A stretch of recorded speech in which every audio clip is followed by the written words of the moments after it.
this is a day I've been looking to for a long time. We've got the pleasure of bringing John Cohn on here. He's the lead sports science consultant for USSF, and I had the pleasure of listening to him when I was doing my Seed Coach and Educator course. And I thought this would be an unbelievable, great, and informative webinar that we could bring on to the North Texas coaches or bring to our coaches around the state. But the main reason being, I think, is when I sat there and was listening to your presentation, I thought of all the mistakes I'd made. And so I thought, what a great opportunity to maybe help others out, especially if they're starting off or have been there a while, just to get in this information. Like I said, that I was probably the poster child of what not to do for you. So if you ever need that guy, I'm your guy for examples. But without further ado, John, I'll turn it over to you. I appreciate your time and taking the time to do this for our North Texas coaches. Yeah, absolutely, Warren. Thanks a lot, and thanks for inviting me. It's funny as you're talking through it. The reality is, I think all of us learn through our own mistakes and the mistakes of others. I always joke about the first time I periodized the season. I went through live as we were going through the season and tracked all my errors in red, and there was certainly a high volume of red. And things that you didn't think about. Things that happened that didn't you just don't expect. I mean, there's a litany of things, right? But the reality is, for sure, if we're not going through the process, you don't grow and develop, right? So at this point, and what we're going to talk about today, massive amounts of teaching, learning from experiences of consulting. At this point, I think probably over 200 seasons of experience of like consulting wise, college teams, pro teams, and so forth. So I've been really fortunate to work in so many different environments that it's really helped develop what we're going to talk about today, right? So obviously the topic, I mentioned, the variability of our training weeks. And the reality is, in our culture, in our environment, environment that we work in, and the variability we have, we in terms of scheduling requires a degree of complexity when we talk about periodization and essentially planning the loads. So we're going to dive into that today. Obviously, a small group online. So I'm going to try and use you all as kind of the catalyst for conversations, which will hopefully build them into a better commentary and better learning experience for the people that join us later in terms of YouTube and so forth. So diving straight into learning objectives, really, our end game is to increase everybody's ability to plan their session loads on a day-to-day basis within each individual weekly opportunity, so to speak. And you notice, like from the beginning, I use the term weekly. Highfalutin word of microcycle is often used, but the reality is we're usually talking about a week, and that week varies according to kind of the game-to-game, match-to-match intervals. Right. So sometimes I say, we might have a shortened week. Sometimes we may have a longer week, but it hovers around that typical 7-day week, anywhere from 5 to 10 days typically as the windows. So we're going to do it in a kind of I've done my best to do about a really stepwise process where we're looking at really starting point of understand what player performance readiness is, and then understand the connection between performance readiness and then also the demands of our training environment, right? So what we're really responsible for, right? Replicating the game in our training environment and delivering a specified or a targeted experience for the players, right? Going beyond just the idea of just load, right? But really a targeted experience. So building out a more kind of holistic lens, if you will, right? And then obviously, to a degree, one of the fundamental things that's going to drive the player success and their development is our ability to essentially sync or align the player's performance readiness. So essentially their energy coming into that session with our training session loads, right? And then obviously, how do we do this on a week-to-week basis? How do we do this on a match-to-match basis, right? And so we're going to go through a bunch of different scenarios in the end, and hopefully, in the grand scheme of things, we've done everything that'll come up in a week. And so hopefully we can use that as a paradigm to address any of our environments, whether it's a high school team, a college team, or so forth, right? So I'm going to start with kind of the framework of holism. So this is kind of comes off of the book that Gareth Smith and I have written. So a new way and a novel way of looking at things is really truly through a holistic lens, right? And so I'm going to just introduce this concept. I'm not going to go too deep down in terms of what may be viewed as a rabbit hole. But one of the ways we're looking at this is player performance is essentially derived from the idea that it's a synchronous behavior of the system, right? So when you think about your body and you think about how everything aligns, right? There's a synchronicity to how the system operates. So essentially what we're talking about is the coordination of the system, right? So coordination of communication across different pathways within our bodies, connected in turn with our actions, and then also the responses to the environment that we're experiencing as we go through this process of performance defined relative to the game, right? And so the idea is, of course, highest performance is basically going to be optimal synchronicity, right? So when we think about that, right, we can simplify it relative to the game in terms of the player's ability to process information and then perform a subsequent action. So we coined the term essentially the coupling, which is a common terminology in terms of synchronicity and systems theory, but the coupling between players' cognitive processing with their physical action, right? Whereas the tighter the coupling, the higher the performance. So kind of on one end, excuse me, fat fingers, right? On one end, if you look at the left, we have a little bit of a gap between the cognitive processing and the physical action, just as diagrammatically speaking, right? So there's a lag or a slowness in my ability to process information and then connect it with the optimal action in the game environment, right? Now, obviously, as performance increases, we get tighter coupling.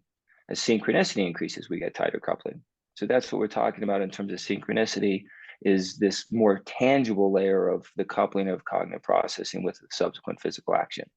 We're obviously on the far right end, we're really now talking about the tightest coupling that can exist, right? Where there's really that connectivity that's highly fluid, or a high level of automaticity, if you will.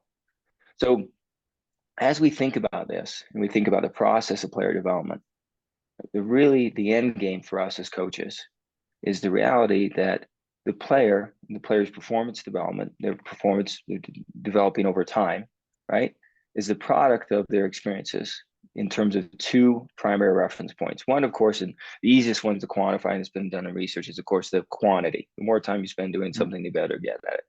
Well, that's such a sound idea in terms of it's so clearly logical, one off, and it's so easy to measure time.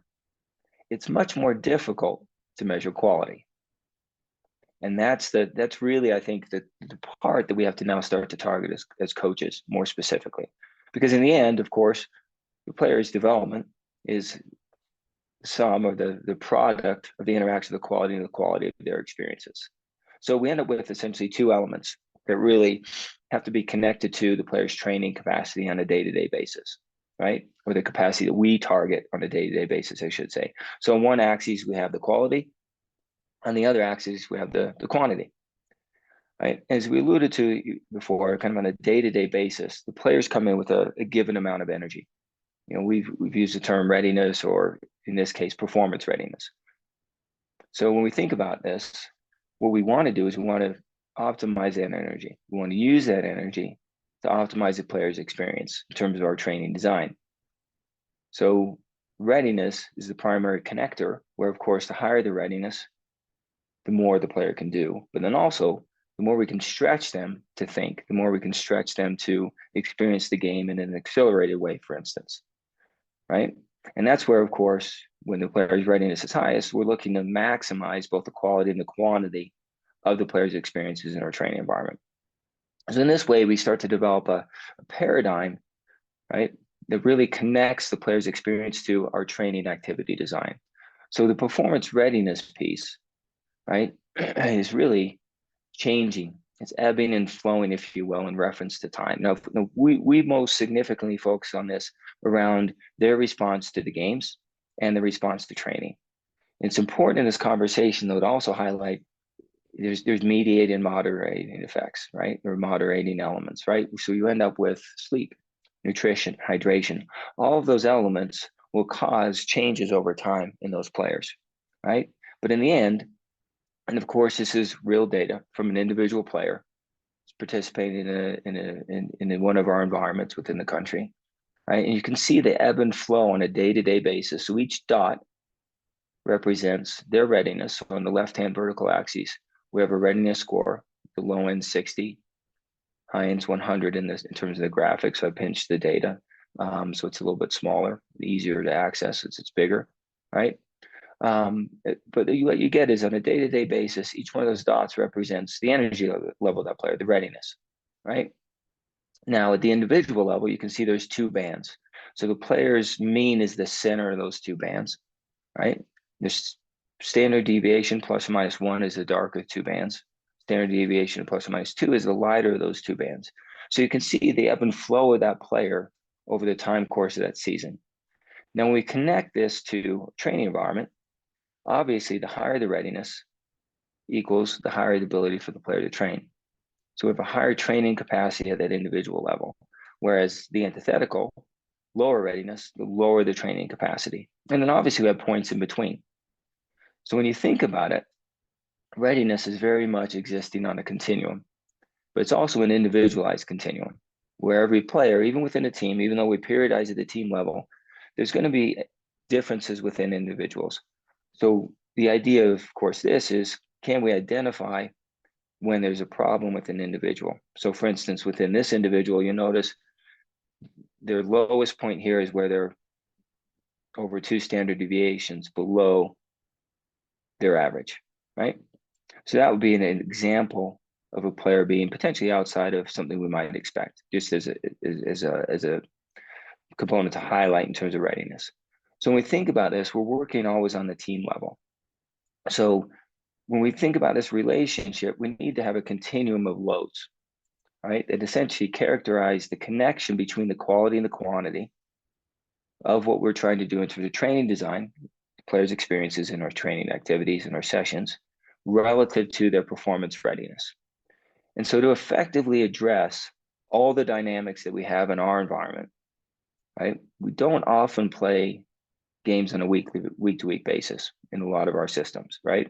We don't play Saturday to Saturday, and we play Saturday to Saturday, and working in a sport that has a potentially a steeper history in European countries and abroad than we have, right? A lot of simple models have been proposed, right? But because of what we do, there's a layer of complexity that's required of our system that for a methodology to work, I guess I should say. So we have to match complexity with complexity. So that's why we end up with so many different, or a complete continuum, if you will, of training session types that are derived from the training session loads. So when we think about this, each session has a further purpose, an objective, right? That we can break down in terms of kind of the nomenclature, a little bit more accessible to what we think of in terms of coaches. So obviously we have the recovery session where the idea is, of course, to enhance recovery, and we'll talk about that in a little bit more detail in a minute. The preparative day, always the day before the training, before the game, excuse me, where we're looking to optimize the player's readiness for the game the following day. Organizational sessions, working on, of course, team tactical development. And then, of course, maintenance, threshold, and our fitness sessions, where we have now a layer of continuous tactical development, but then the thread of developing the player's ability to deal with the game's worst case scenarios through the different size games, right? So through low, medium, and large size games, which is almost within all methodologies that take a games-based approach, a continuous element, a common thread, I should say. And of course, the game, which is really pushing the players, or it's our next layer in terms of testing the player's understanding. So maximizing both the quality and the quantity of players' experiences within that game environment. So out of this, we can connect each one of those to a readiness score, right? Where on the day when we're periodizing this, we have generally speaking, we have a predicted or targeted readiness, what we expect really, right? Because really periodization is about kind of forward-oriented process of player development, right? So we were thinking, or we're planning in terms of what we expect the future to be, right? So we have an optimal readiness, and then we have that connected to an optimal capacity, if you will. Now, when we look at this, the connection's pretty clear. So mostly we have a linear connection. The two things I would highlight is obviously the maintenance day, we're expecting players to be at 70 to 80% readiness, but we're only using 50% of that readiness, 50% of that capacity. So we're not always taking the players purposely, mind you, not always taking all the energy from the players. Not every session is going to max the players out, if you will. Right. So an important kind of caveat, especially when we get into the weekly planning, you'll see why that comes into effect, and I'll do my best to remember to revisit that. Now we can also calculate or quantify the load in terms of the player's experience. So simply by asking the players on a 0 to 10 scale, 10 being exhausting, how difficult the training session was, and then multiplying that by the amount of time we spent on the field, we end up with quantifiable training load. And this is probably one of the most well-researched metrics within sports science, right? So session-based RPE. So the idea is, of course, when you look at this, and I haven't graphed it, I just have it in terms of the table form here, what we really end up with is a continuum that very much aligns with what we talked about a minute ago, right? What we talked about in terms of the overall picture, in terms of quality and quantity, and then also connected to that player's readiness. So when we get into the week, and this is kind of the crux of planning the week, what really drives the player's experience is how they respond to a session, how they respond to the game over time. So to understand this, I've tried my best to break this down in different environments, and I think this is probably one of the best ways to think about this. So if we start with kind of the vertical axes, if you will. So the player right now has a specific capacity for performance, right? And we're going to call this their starting point along this vertical axis, right? So it's 0. So vertical axis, we're on the upside, above the 0, we have a higher level of performance. On the bottom side, we have a lower level of performance. So fatigue, right? Or potentially overreaching, overtraining, if we think about this over the longer term. We're focusing, of course, on the more acute factor in terms of what's the player's response to an individual session. So we add in essentially that horizontal aspect now of time, right? So you can think about this in all the diagrams. Each one of these dots, I purposely use the dots on the horizontal axis of time, represents a moment in time where you could potentially be training, where the player is going to be somewhere along the curve that we're going to develop in the next several slides. So when we talk about a single training session or a game, what do we expect the player's response to be to that game? Well, they're going to be initially fatigued, right? So we enter what's typically called an acute fatigue phase, right? It's really personified by or characterized by a decrease in the player's ability to perform. Now, obviously over time, player responds, right? The body assimilates the damage, the metabolites and so forth that the players have experienced in that training session of the game. And then they go back to where they were. They recover, right? So they basically go back to where they were, essentially where they started. Now, depending on the qualities and the characteristics of that stress, whether it's a game or a training environment, right? There is an improvement that occurs, right? And this is really what we're targeting, right? And this has been the underlying piece of all performance training for decades now, right? Is the idea that there's adaptation that accompanies stress, right? Now, obviously, this originally went back actually to before 1950s. I think I've used the 1951 citation here of Cellier, right? But what he actually studied was pathology. So he's a doctor, and what he found was the more you stress the system responds.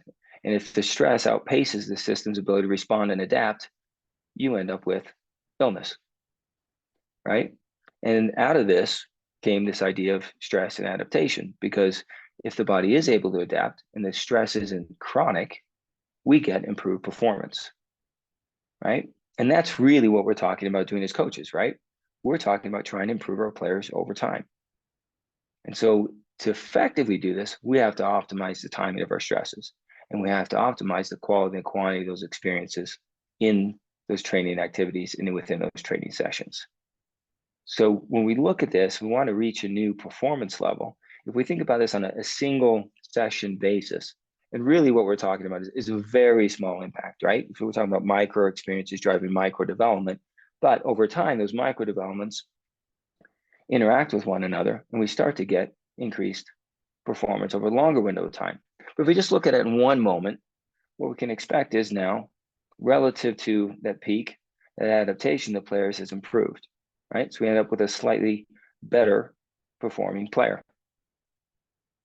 This, of course, is now connected to our adaptation, right?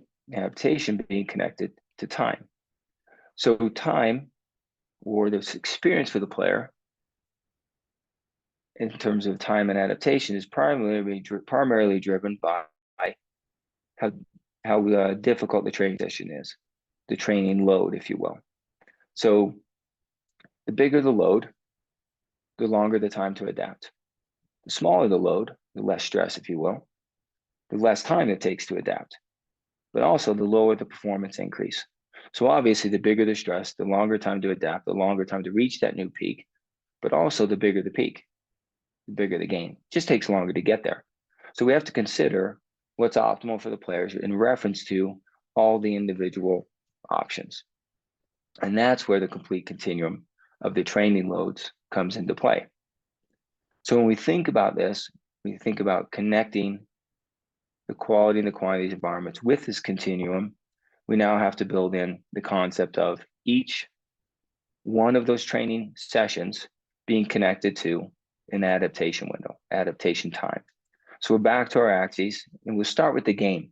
So generally, at this point in time, in terms of our knowledge and research and so forth, at the adult level and above, right? So essentially 17, 18 and above, it takes about 96 hours for the players to adapt to their experience in that game environment. So that's kind of our benchmark, right? Now, when you think about that, there's always nuances that come into this. So you can think about all the nuances that would impact the player's experience of the game, position specific interactions, right? The interaction of two teams. We played against a weaker team versus a stronger team. All of those layers are going to influence to the right or to the left, either taking less time or taking more time for the players to adapt to that specific game. So there's always specificity to this general component that's important for us to highlight, individual player fitness level and so forth, right? So when we think about that 96 hours, and we now come into our training environment away from the game, we have our fitness session, where of course the structure of the fitness session is different in terms of replicating the game. We're not just going out and playing the game itself. The actual structure of the training environment is different. How we deliver that fitness session is different, right? And so in the end, our adaptation time is different. It takes less time to adapt. Not to mention, there's always the accelerated demand of the game environment.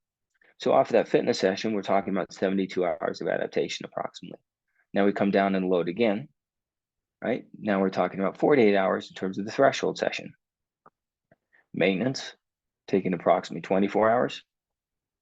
Our organizational session, less than 24. And our preparative day, of course, less than 12 hours, right? So literal blip on the screen, so to speak. So just a spark in terms of being able to prepare, optimize the preparation for the game the next day.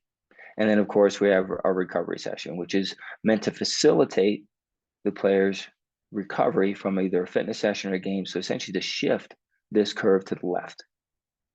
So as we look at this, we can now start this process of applying this in our environment, right?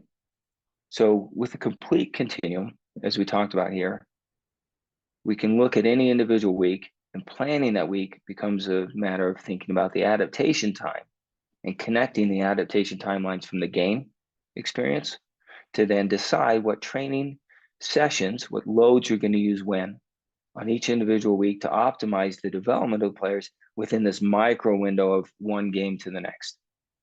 So when we think about this and we start to dive into this process, right, I think there's a lot of variability in terms of what our experiences are as coaches, right, through largely what's given to us in terms of the sports systems, right? So when you look at this, just curious in the room, how many of you consistently play a game on a Saturday to Saturday schedule, for instance? Just kind of a quick show of hands in the chat, if we could.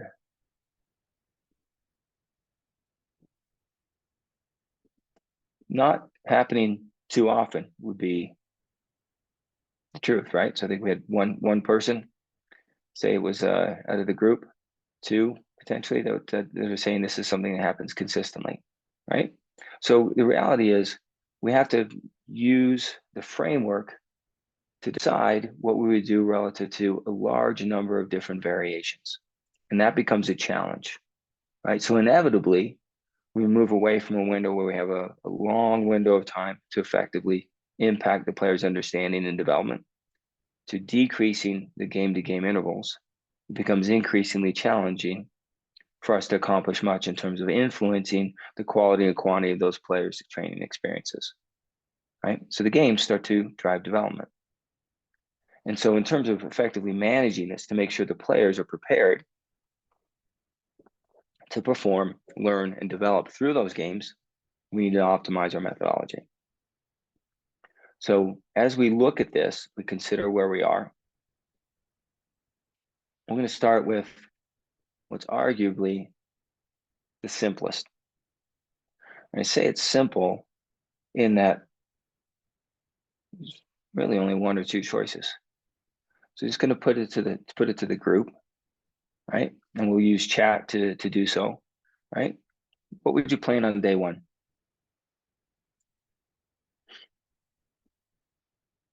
So your options in terms of the sessions are to the side. The one that I've left as absent is, of course, the option of having an off day, right, in my table. So what session would you plan?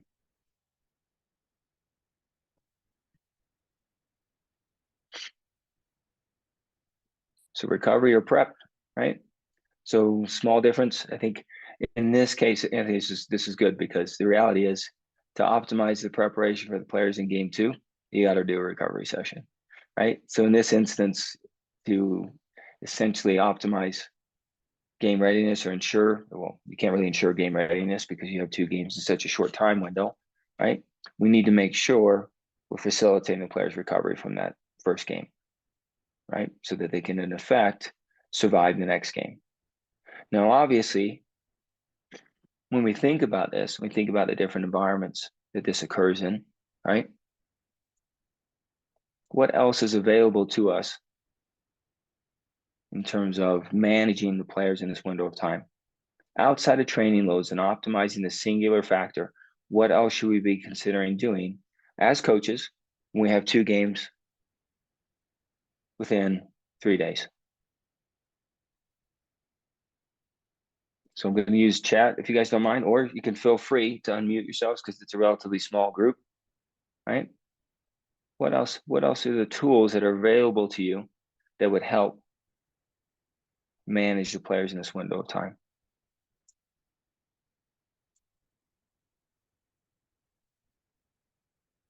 So we could use video to help educate the players between the sessions, right? Help develop the players. Do you have the ability to rotate the roster, right? So essentially in 72 hours, the players are maybe experiencing one game as opposed to two, right? Because obviously, if we do this repeatedly over time, we're going to start the process of overreaching and overtraining, right? So as we go into these windows, we need to be aware of what the reality of the players' experiences are in these game environments and make sure that we're essentially managing the players so we don't end up with injuries, right? Because if we do this on a consistent basis, we're going to end up with a problem, right? So in this discussion, I've left out multiple layers in terms of complexity. So for instance, building into this week where you know this is going to happen, we would need to taper loads. And we'll talk about that if we have time when we get into an actual week, right? Where we reduce the loads within that week leading up to this to make sure the players are fully prepared or ready to be able to handle the two games in the short of an interval, right? So I would bring down the load, for instance, from a fitness day to a threshold day within that week prior to make sure that I haven't stretched the players too far. Right? Now, sometimes when I mention this, there's pushback in terms of, well, no, we should continue to load the players because they need to be used to this.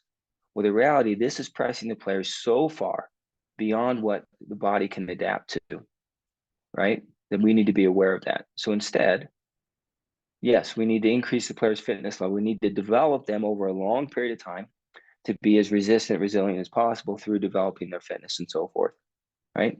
But the weeks prior to this, when we know there's going to be an overload, especially if we're not able to rotate rosters and so forth, we need to make sure we're tapering the players to, in effect, be able to deal with this high demand weekend, this overload in terms of the congested calendar we end up with, right? Because if we do this on a consistent basis, Players cannot simply keep pace. It's impossible, right?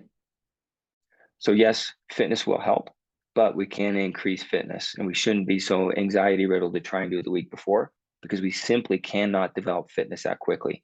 It is a long-term process. It's not done in a week, right? It takes about 6 to 8 weeks to develop a player's fitness in preseason at the professional level to deal with the demands of the first competitive game. That's kind of a benchmark for our thinking, right? So what would you do when you had 2 days between? Right, so a little bit better opportunity in terms of the players at least getting back to closer to adaptation, right? What would you periodize? So relative to our table, you have 2 training opportunities potentially. What would you do? If you guys don't mind, type in day 1 and day 2 into the window. Let's see what we come up with.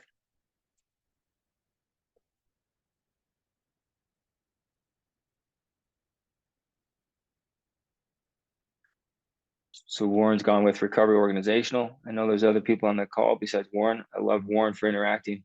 You guys jump in, will you?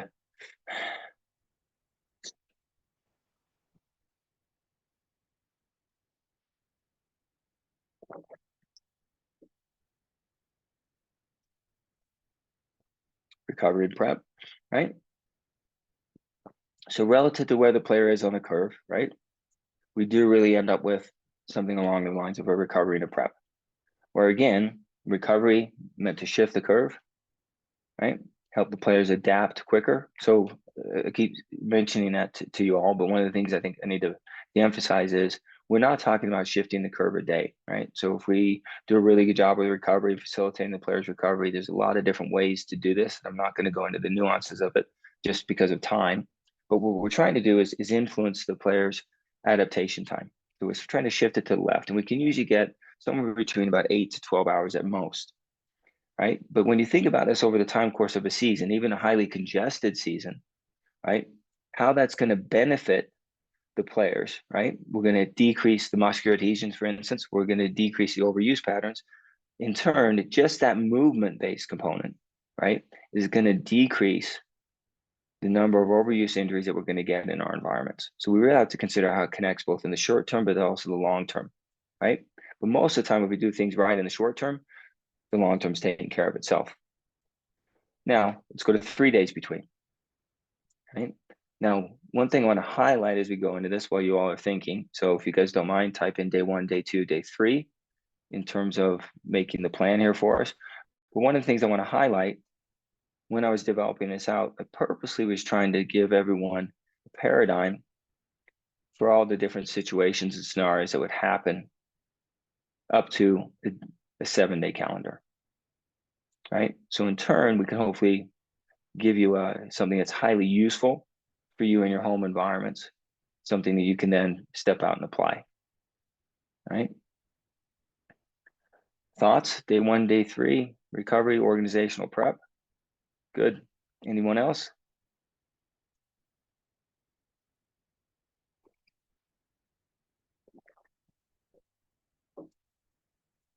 So when we don't have much time to train, it becomes relatively simple situations and scenarios, right? Now, obviously, there's going to be other environments where it might be better for the players to have an off day on day 1, so the day after a game. So another option would be off organizational prep, then the game. So within any environment, this balance between when I do a recovery day and when I give the players an off day is always not so much a matter of debate. I don't think it should be a debate. I'm asked a lot of times, was it better to have recovery or off? And my answer is always, it depends. And it depends on the factors of your environment, your players, your individual players' needs, how long the season is, was it home, was it away? So I could go on and list an additional 10 to 15 variables that would influence my decision, whether it's a recovery day or an off day, right? You need to take into account all that you know, and you need to take into account your players, the age of your players, right? The maturation level of your players and so forth to make that decision in reference to your environment. Now there is, I would argue, a best case decision, best case plan in terms of this situation relative to your own environments. But I don't know everyone's environments well enough to come up with that. So when you're in the moment, you need to determine what that is. So now as we extend now into a 4-day training window between two games, what would we do? Right? So if you guys could please jump into chat. So far, Warren and I are having a great conversation. Anthony's jumped in once. We appreciate it. Somebody else can jump in and add. That would be awesome.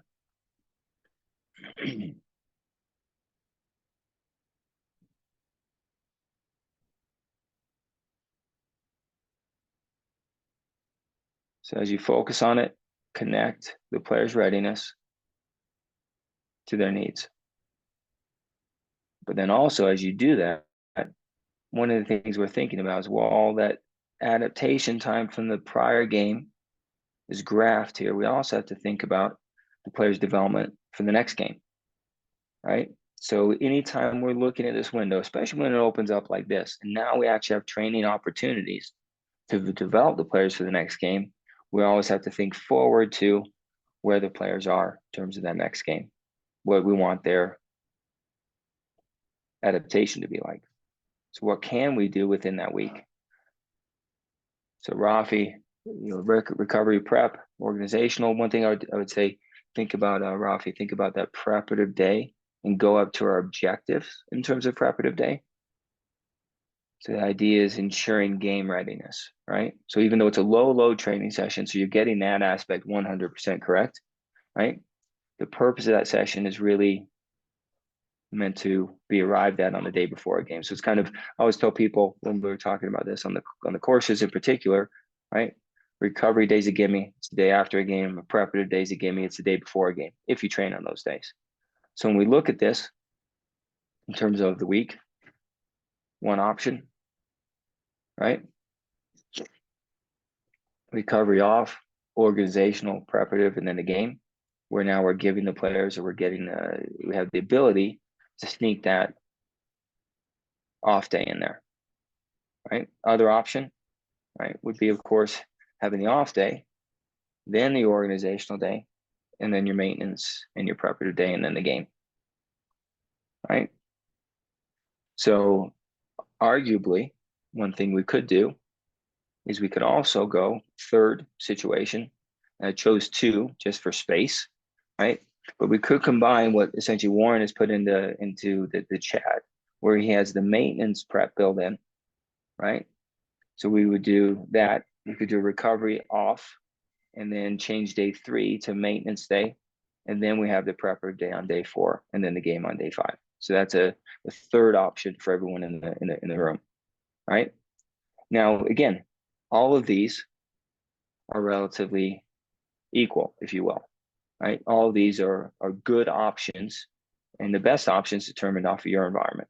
Now, obviously, one of the strengths is if we sneak in that maintenance day, we're achieving a little bit higher level load, and we're exposing the players to that load that's delivered by replicating the game's worst case scenarios in the training environment, right? And so there's a strength to having a maintenance day in a week, right? Versus having that organizational day, right? So when you look at this, obviously the 3-day build-in that we end up with, the one at the bottom, has its strengths in terms of content, in terms of maximizing the quantity of the player's experiences. And certainly in terms of the adaptation time, if you connected the adaptation time in terms of organizational maintenance and prep, we've also connected it to the quality. And so the player should be able to show up each day and give us and have a high level of performance readiness to align to our training session objectives. The 5-day window. Now, obviously, one of the things that happens is as we end up with more and more time in between the games, we end up with a little bit more flexibility. We end up with more options, right? More ways to skin the proverbial cat, right? So thoughts on a 5-day window?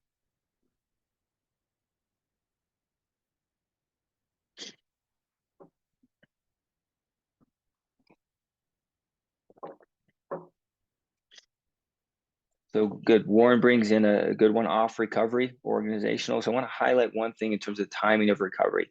So basically after the game, in terms of the body's the metabolite buildup following the game, the muscle adhesions that develop due to the trauma of the game. So there's two pieces of the game. One is true fatigue, right, where we're essentially driven by different elements in terms of the body's accumulation of metabolites and so forth. The other thing is the game's really movement based, accelerations, decelerations, turning, twisting, and so forth.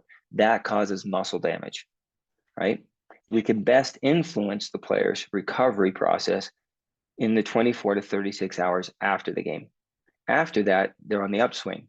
So we've messed the window to really influence the overuse component in terms of the muscle adhesions and also the physiological components and the metabolites that are built up.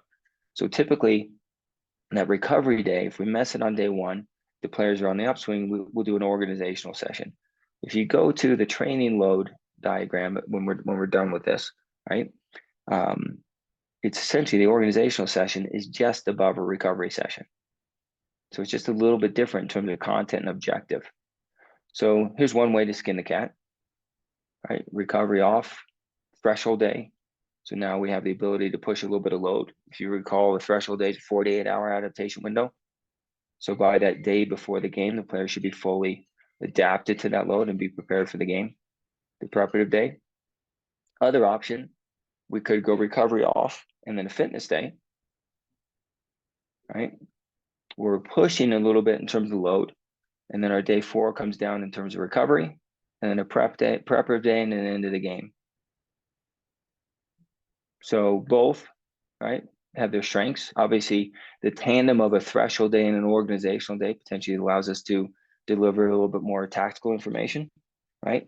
Fitness day is more central on that peak day on the day 3, 72-hour adaptation time after the fitness session, obviously, would put us in a new peak for the game, right? So a good option as well.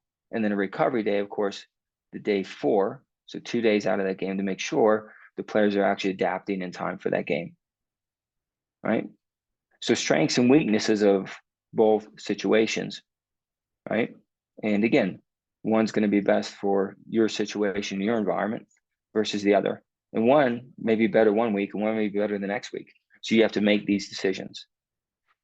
Now, taking the opportunity of a complete week to think about this and just show you kind of the example here, but then what does this look like, right? So when we get to a complete week and we end up with this amount of variability, different ways to do this, it's important for us to consider how the curves influence one another. And really, this is the only situation or scenario where I can fully flush this out for you all. So when you think about this in terms of recovery, this is the diagram of what a recovery session is meant to do in reference to the player's adaptation time, right? So when you think about this and you think about the shift in this curve, what we're trying to do is get the players to move this way. So we're trying to expedite that adaptation time while all the same making sure that we don't reduce the actual adaptation itself, okay? Giving the players the next day is off, we're allowing them to continue this process. So now when we come in a maintenance day, we could potentially do a fitness day if you liked. But because we have the opportunity to do a fitness day the next day, we're just going to use a little bit of that energy. So if you go back to our target or expectation in terms of anticipated readiness, we're anticipating on the maintenance day, players are going to have 70 to 80% energy, so pretty high level of energy, fully recovered, but not fully adapted. It's a blip on the screen, right? So we move the mark a little bit. So obviously in maintenance day, the idea of the term maintenance is that if we consistently perform maintenance day training sessions, we'd be maintaining the player's fitness level. Obviously, that's not something you'd want to do when you have the opportunity to do loads of threshold and fitness, right? Because then we'd be underdeveloping the players. And also because we'd be giving consistently the same load, there's an element of monotony, boredom that comes into play that would negatively impact the player's performance and injury risk. Fitness day. So now 72 hours of adaptation time put us at a pretty good trajectory coming into that next game. And then obviously recovery day, the day following, right? Again, subtle shift in that curve. Then our preparative day, maximize game readiness for the game on the next day. So when we think about this, we're getting a micro window of what performance development looks like. So each connection, or each connection in terms of optimizing load in reference to readiness, drives this continuous process within a week of steady and development from one game to the next, right? Now I want to highlight the fact that from one game to the next in a 7-day window, is it observable to the eye, the performance change that we see in our players? More than likely not, right? And I've had this conversation with a number of coaches, a great conversation with a former player that I worked with in the college environment that went on to be in the MLS, then became a coach. And first 2 years of coaching, my God, we had such a great week of training, preparing for local derby, so to speak, right? Great week of training, ball rolls on the weekend. Players went back to doing exactly the same thing they always do. We worked on all these things and it seemed like they really understood it. It seemed like we need to be patient, right? I think we really need to take that on board. That's not the players. It's just changing behavior stinking hard. It takes time and it takes patience. So while here, I'm diagramming this window of micro development, if you will, where when you think about it, from where the players were at their starting point, we have this increase, right? Because the curves we've effectively done a very good job of connecting the readiness to the players' experience in our training environment. But the reality is, if we do this consistently, you may not see it in a week, but you probably start to see it in 2 weeks, 3 weeks. You'll certainly see it in the time course of a season, right? And what's really interesting is, having worked in a lot of different environments, the relationships I've had with players in particular, and now a lot of them coming through our coaching education pathway within US Soccer, a lot of them reflect and they tell me how they felt during those seasons. And most of the time, it was when I stepped on the field in the game, I actually felt ready for a game.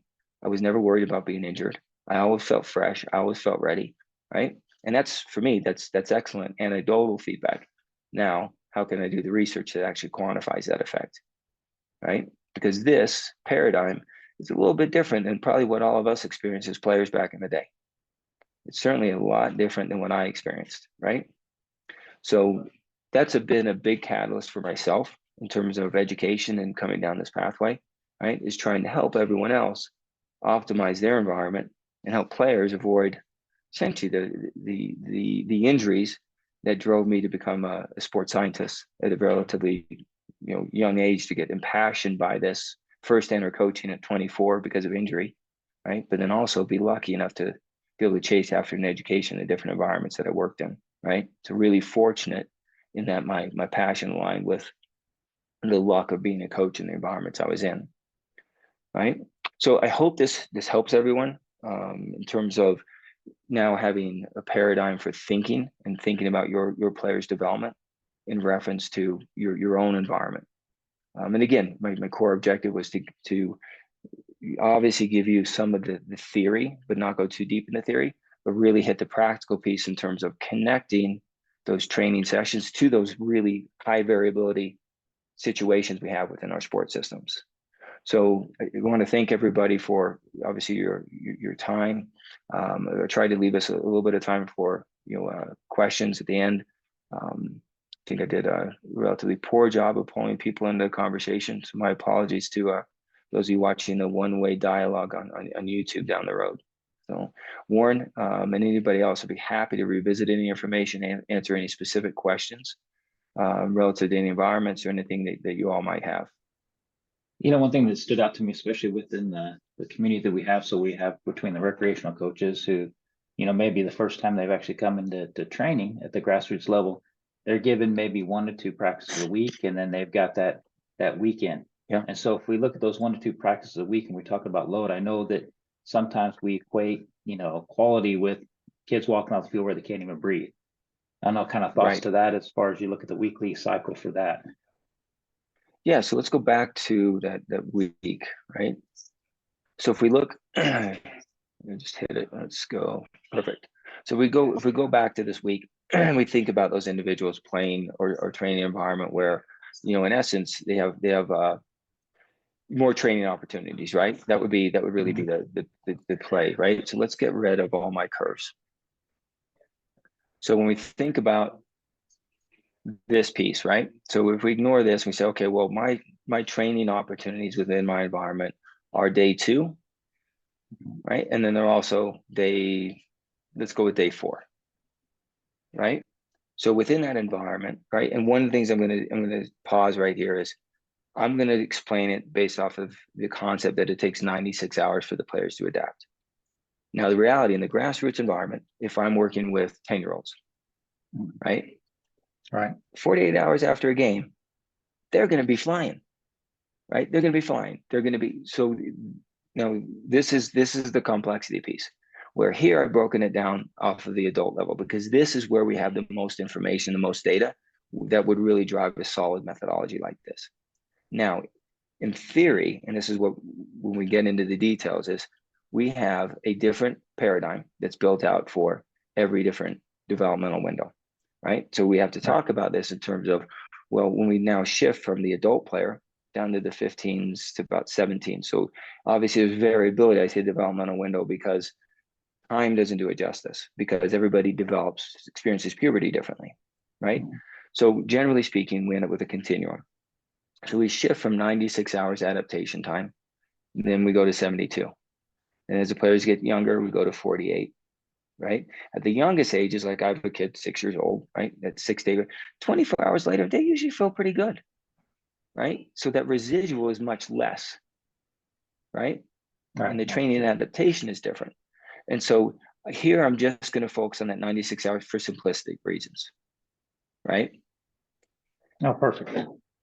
So when we come into this off day, right, we're going to train instead. Now we would go to that organizational session, right? If we're in this environment where essentially the players are coming back in, right? And we want to reintroduce them to the environment. So we've messed the window of recovery, right? So we're going to restart the engine, so to speak. And then obviously they're off the next day. So here, while they're down here, that organizational session is a relatively low intensity session. So the accumulation of that is going to be something like that. So maybe at worst case scenario, it shifts it slightly in terms of the recovery curve, but it's going to bump us up by the time we get to the fitness session. Does that make sense? Yeah, perfect. Right. So maybe we overstressed in the moment, but because they have the next day off, they're going to be fine. Right. Especially since they're only training twice a week to develop for the game, they'll be 100% fine. Then we come in with this fitness day. And then obviously 72 hours adaptation time for that fitness day. We'd end up with that curve that would look something like that. Excuse my horrendous drawings on the PowerPoint, right? But now through 2 sessions, as much as possible, we've developed a positive trajectory, right? Now, the one thing I'm going to draw on here is just for everyone to kind of understand how the 2 curves interact with one another. So here, coming out of organizational day. So instead of delivering an organizational day, let's say, so, well, you know what? We're only training twice. Let's do a fitness day because they have plenty of time to adapt to that. Okay, so here we're delivering now a fitness day. So the players are essentially 48 hours out. They have 48 hours left. So they have 2 days left. We deliver that fitness day. Takes 72 hours to adapt to that fitness day. So they're rather poor job drawing that. So 1, 2, 3. So we'd be back at a peak. So let me redraw that. So we'd be somewhere like this, right? But the 2 curves are interacting with one another. So now your trajectory is this, right? And so 3 days plus 2, 5 days. So the cumulative load, it's going to take 5 days from this day to fully adapt to that. So 1, 2, 3, 4, 5.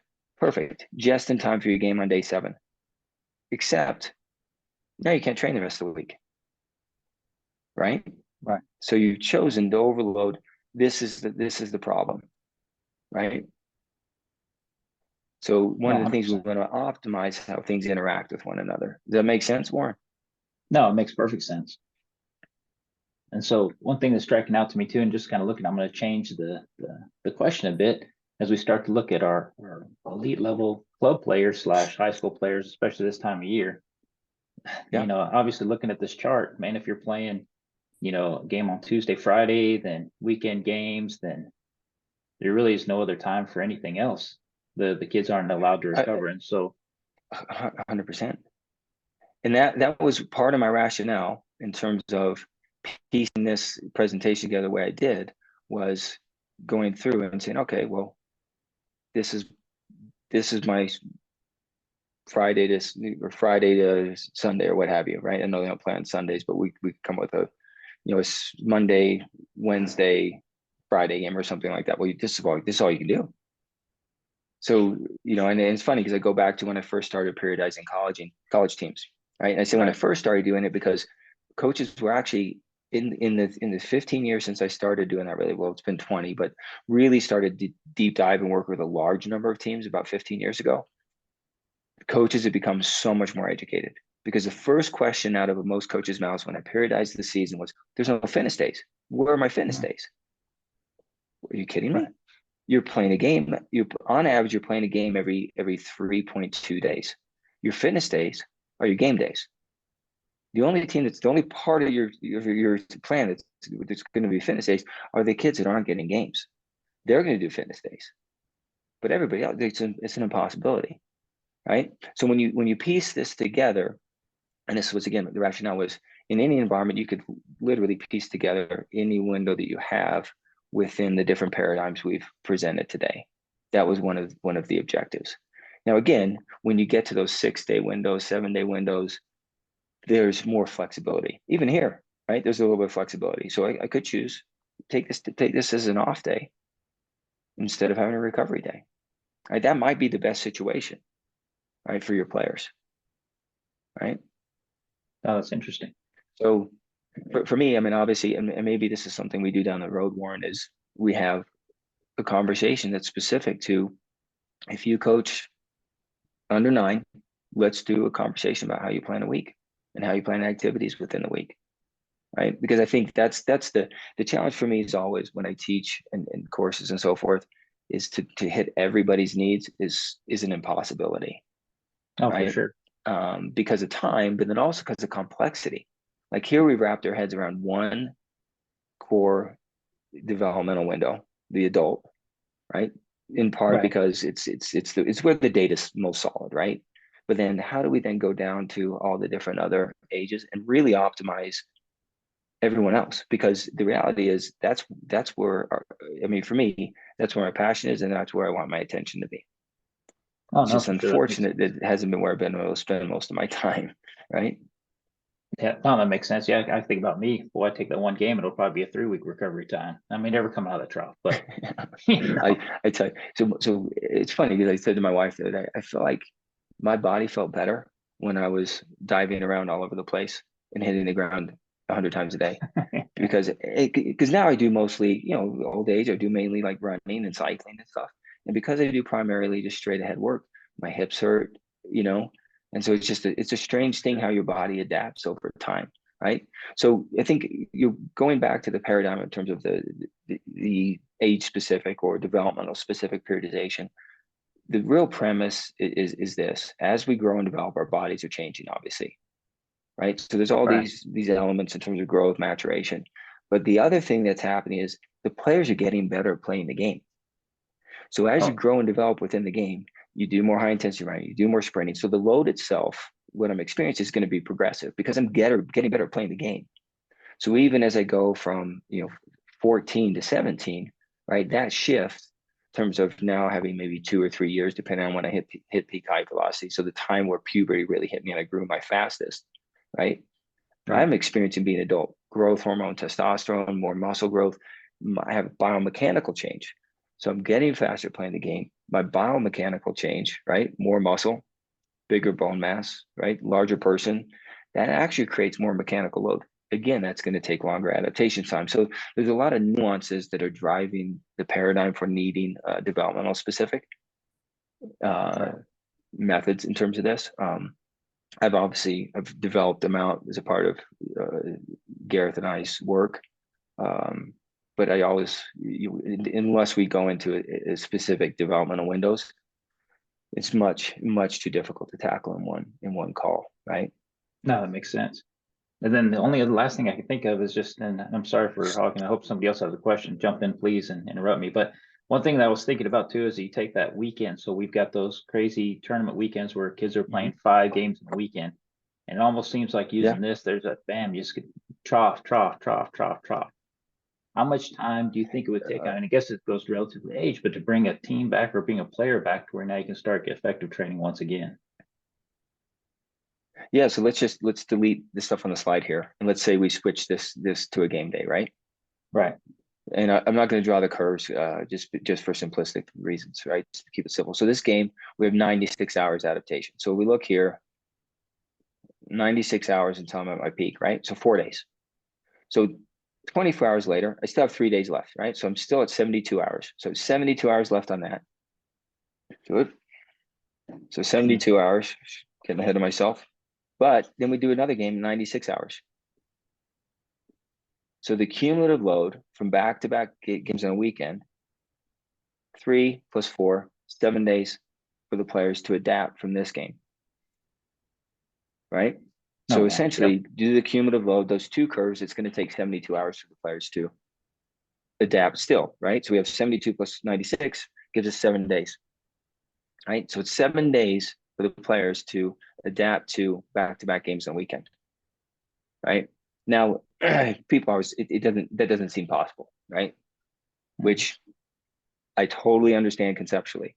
So several years ago, I worked, about 10 years ago now, I actually worked in a PDL environment, right? Right. Quarterfinals were on, I believe it was a Friday, Saturday, or Saturdays, but anyways, back-to-back games, quarterfinals, finals, or quarterfinals, semifinals to get the finals. So we won the quarterfinal. We won in penalties in the semifinal. That's a long game. The Yeah. next game was the next Saturday, right? So it was a 7-day window before the next game. We trained, I think we trained on Wednesday. The players were completely off, right? We trained on Wednesday. The players came in, right? And this was before we did any monitoring and so forth. This was before I developed a subjective system and so forth. So we talked to the players and they're like, I'm so tired. I'm still feel a soreness, like little twinges and so forth. So we basically did a walkthrough and we agreed, we'll train the day before the game, connect with the players on the phone, right? Myself and then now a guy that's a technical director in the MLS. We book a pool the day before a game. So we cancel the field and we book a pool and we do a pool recovery session the day before the game. So we didn't even train the whole week. Players showed up the next game, slow, steady, progressive warm up, really a long time to get the players started, get them rolling. We survived the game, right? But the players were still tired.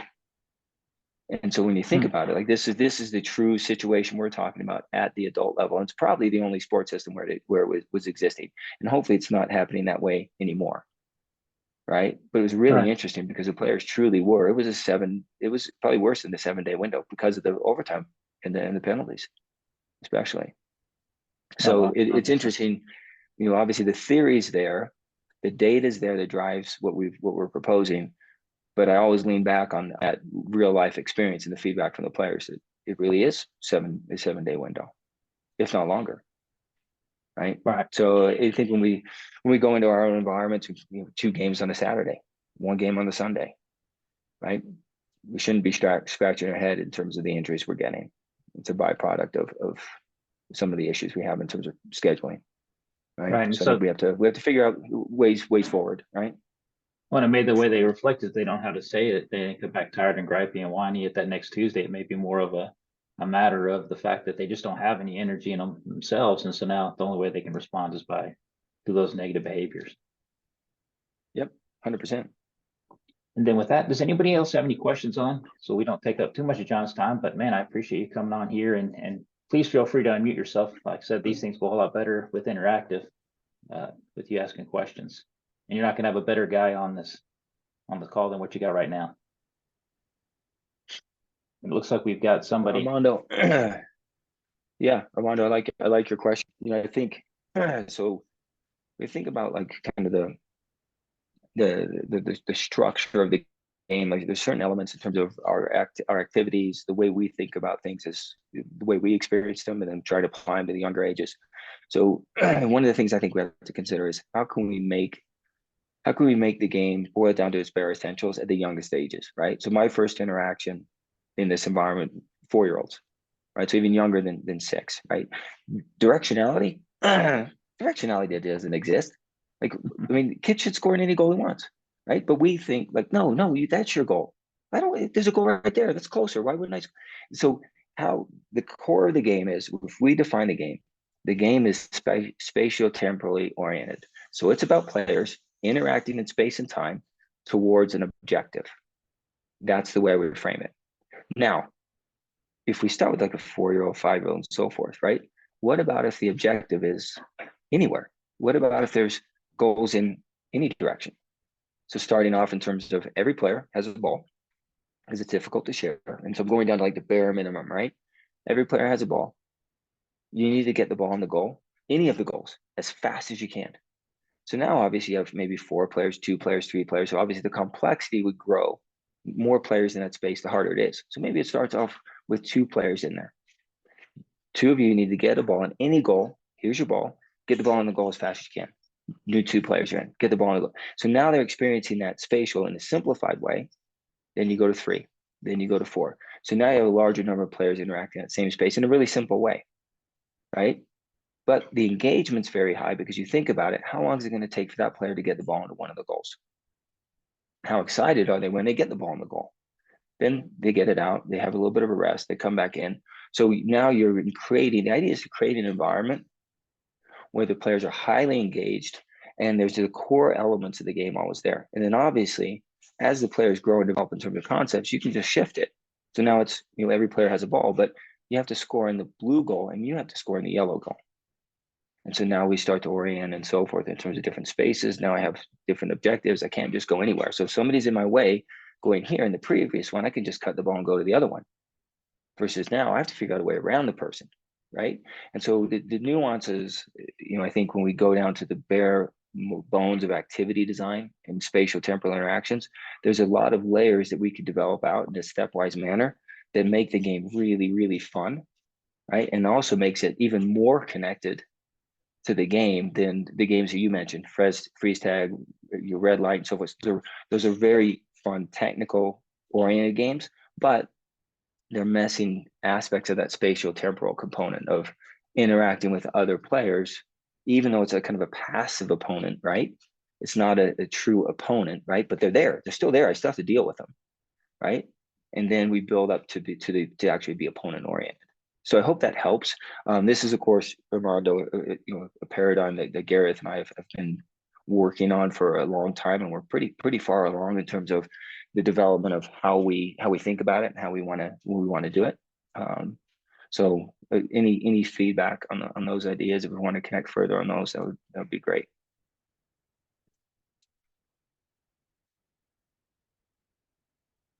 Hey, John, this is Anthony. Can you hear me okay? Yeah. Great. Didn't know if I was unmuted there. Great answer there for Armando's question. I'm with 4-year-olds myself currently, and it's actually my first time coaching. So wanted to jump on this training session. Really learned a lot from the information you provided today.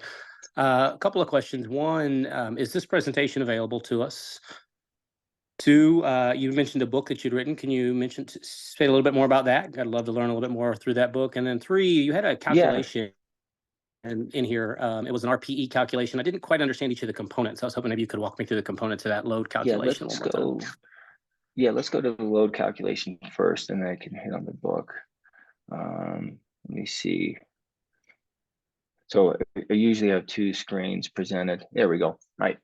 So the RPE is essentially a measure that's been used to measure perceived intensity, right? So classically, it came from the treadmill activities where graded exercise tests. If you ever had to have a stress test, for instance, put you on a treadmill, you start off slow, grades level, right? You walk for 2 minutes, then they increase the pace and they increase the grade of the treadmill. And what happens over time, the idea is to ramp the treadmill up to the point where you fly off the back, right? And so you're rating your perceived exertion all the time from 0 to 10, with 10's maximal. That got taken and then said, you know what, we can quantify the training load in a session this way, where 10 is that maximal, right? So we changed the 10 to be exhausting in our scale, right? And then there's basically 0 is rest. So we basically, everybody's, over the years, there's been hundreds of people that iterated this methodology, right? Most recently, we connected ours with this 10 is exhausting and 0 is rest and so forth, right? And we looked at heart rate. And what we found is, similar to everyone, where we take this factor and multiply that by the duration of minutes, right? We get an overall training load score, right? So for instance, 2 times 20 gives us 40 units. 3 times 45 would give us 135 units of load, right? What we found is, over the time course of a college season, when we compared the heart rate load, the cumulative heart rate load the player experienced within the session and their subjective score, right? The highest player was 0.975 correlation. So essentially 97.5% accurate between their subjective perception and the heart rate load. The lowest player is 0.75, just like 75% is pretty stinking good, right? Yep. We were then able to take that data and actually use the subjective measure to predict what the heart rate load was for the players. And so that was research that we had published. So I bring it up because, one, go back to the calculation. It's always just a simple multiplier, the intensity factor of RPE multiplied by the duration to give us a unit score, 120 here, for instance, 3 times 40, 120. So really simplistic, right? But it's really stinking accurate. So when you think about the cost of heart rate, for instance, versus just asking the players, it's really good. So unless you're going to dive into the nuances of heart rate, so for instance, how quickly a heart rate drops after you stop exercise, right? Which is really time consuming. I spend a lot of time looking at these curves, right?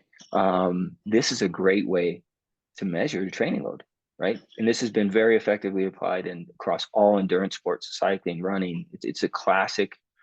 I'd say it's a classic way for prescribing exercise, but it's also probably one of the most effective ways, if not the most effective, right? Copy that. Does that help, Anthony? Absolutely. Yeah. Very helpful. And then the book, the idea of the book that Gareth and I wrote was really an evidence-based methodology, right? So the idea was have no opinion, right? Really not be driven by tradition, right? And take a new lens of looking at the game, and then have everything be evidence-based. So we propose in the book, and we published about 1.5 years ago, an evidence-based methodology that's grounded in a framework of holism. The framework we use for holism, there's really a couple different ways to get there. One's like systems theory, chaos, and so forth. And then embedded in systems theory is what's called multi-layered network theory. And so that's where we got the synchronization piece. And that's where that comes from. But essentially, when you think about multi-layered network theory, right, and it somewhat helps to think about COVID is always a good example, right? Where you kept your network small, right? Because as soon as your network expanded, exposure increased. Does that make sense? And what you end up with, Yes. if you think about your body is a system of networks that are interacting with one another, that are in turn syncing, right? Syncing over time, right? And so when you think about the player and the development of the player, what we're trying to do is optimize that adaptation in terms of the networks in a specific way. And that's to play soccer more effectively. Does that make sense? It does. So the idea of where the multi-layered networks falls into play is we can apply it at the individual player level. We can apply it in short-term windows. So how does a player respond to acute stress in the game? And then also the long-term windows of development. You can also then extend the idea in terms of networks to the team, where you have one player interacting with a small network. The 2 players are closest to him to now make a network of 3. And then that network of 3 being connected to a larger network of 4, 6, 7, 8, and so forth. Where obviously the networks in the game are changing in reference to where position of the ball, position of the opposition, and so forth. So it really becomes a paradigm for thinking about everything from the individual player's development all the way through the development of the team. And so within that framework, we were able to really develop a holistic methodology. And that's what we proposed in the book. Right. That's very interesting, John. I appreciate you explaining that a little more. I'll definitely dive into that. Good. Thanks, Anthony. Thanks for the question. Absolutely. And as I kind of stated on that in the chat right now, before everybody else watching this may be on YouTube, if you don't mind, if you'll send me a link to your book, I'll include that in the comments so that if somebody were to want to order the book, then I can have it there where it's readily available to them as well. Yeah, I'll absolutely do that. Thanks to everybody. I'm happy to answer another 1 or 2 questions if we have more, and if we need to jump off, you just let me know.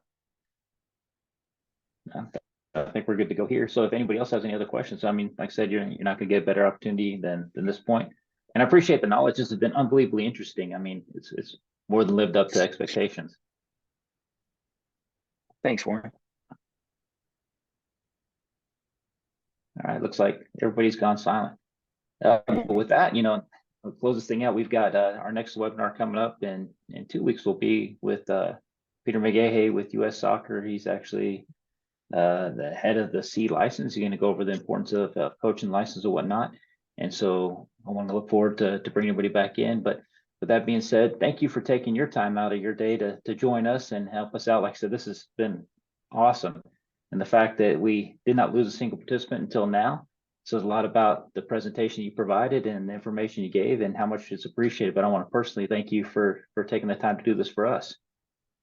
Thanks, Warren. When you guys are on with Peter, he and I worked together forever ago. It's going to be I was 26. I was 26. We worked together at wow. Metropolitan State College of Denver. So we kind of common roots. He's a good Yep. person. You guys will hopefully enjoy the conversation. He's a great guy. Yeah, in fact, let me get the date for you right quick on that. Take me about 2 seconds to pop that up. But that'll actually come in on February 26th will be that date. And we'd love to have you on back again too. Maybe you give him a hard time and stress it out. We're actually gonna do that as podcast form. And so that'd probably be really, really funny. Excellent. All right. Share the link. With that, I think if there's, oh yeah, no, you got it for sure. In fact, I'll include you on the invite. With that being said, thank you very much for your time. Thanks for everybody for joining us on this webinar. We look forward to continue this in. At 2 o'clock, we'll have our Spanish webinar as well. And so from there, we'll close it out and look forward to seeing everybody on the backside. Thanks again. Thanks, everybody.